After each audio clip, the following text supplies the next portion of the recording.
Chauchois, j'ai 35 ans, je suis directeur régional Champagne-Ardenne et Lorraine chez Cellula Technologies, une société de conseil en ingénierie, et je m'apprête à recruter une centaine d'ingénieurs d'ici à 5 ans.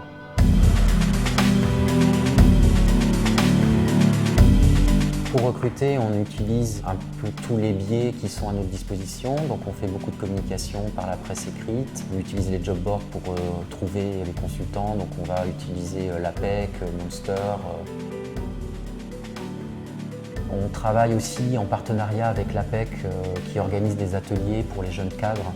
Donc ça c'est très intéressant pour nous parce que quand on embauche une personne qui a participé à un atelier, elle va avoir tendance à nous mettre en relation avec les autres personnes de l'atelier, donc ça permet de créer des petits réseaux, donc c'est assez intéressant.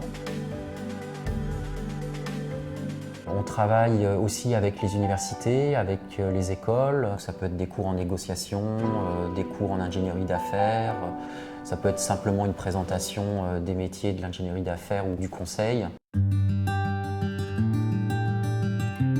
Donc on reçoit beaucoup de CV, on passe peu de temps dessus. Ceux qui vont avoir fait une lettre de motivation, qui vont avoir des lettres de recommandation, on les regarde.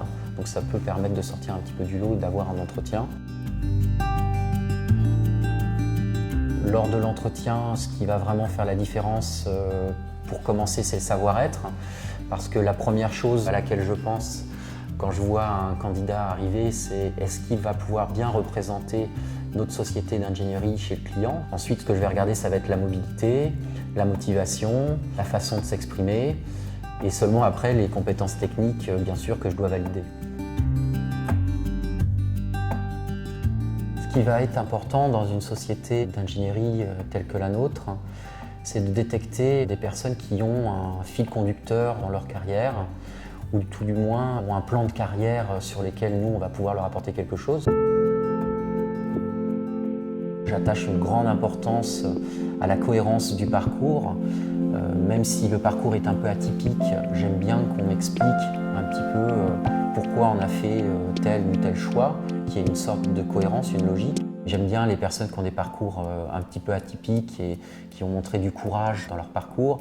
C'est vrai que je vois beaucoup de jeunes diplômés, je fais la différence entre la personne qui est sans emploi et qui n'a aucune activité depuis 4 mois et la personne qui a trouvé un petit job en attendant de trouver quelque chose dans son cœur de métier. Donc je vais avoir tendance à travailler plus dur pour les personnes courageuses. Forcément, je m'attache aux personnes que je recrute. Pour une centaine de CV reçus, on va recevoir 20 candidats. Et sur les 20 candidats, on va en présenter 2 à des clients et on va recruter un. D'avoir pu, dans ma ville, donner à des jeunes la chance de pouvoir travailler dans leur région, oui, ça, j'en suis assez fier.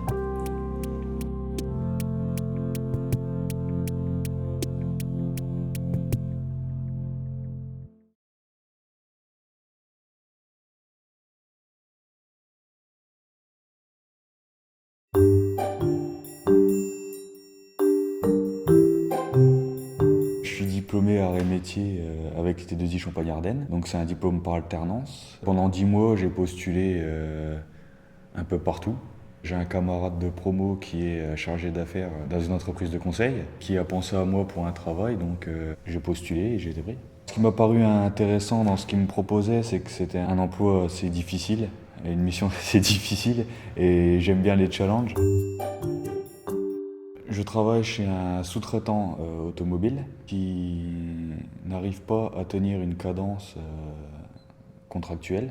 On a fait appel à moi pour mettre un peu la pression sur le fournisseur pour qu'il puisse atteindre les 1500 pièces jour contractuels.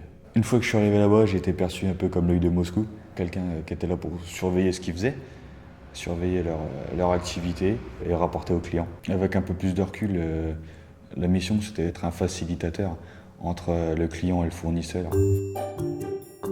Ce premier poste, ça correspond à rien de ce que je savais faire en fait. Pour moi, j'ai eu que des nouveautés. J'avais jamais travaillé sur la qualité, sur de la logistique, donc j'ai appris beaucoup de choses. Et j'ai aussi beaucoup appris sur le contact humain. Comment arriver à faire passer des choses pas faciles à faire passer, mais y arriver quand même. Moi, je pense que le conseil, ça peut apporter beaucoup d'expérience. Par exemple, là, je viens de faire une mission de 6 mois dans l'automobile. Après, demain, je ne sais pas, je vais peut-être aller travailler dans la pharmaceutique ou autre. C'est très enrichissant. Si demain on me propose, je leur signe.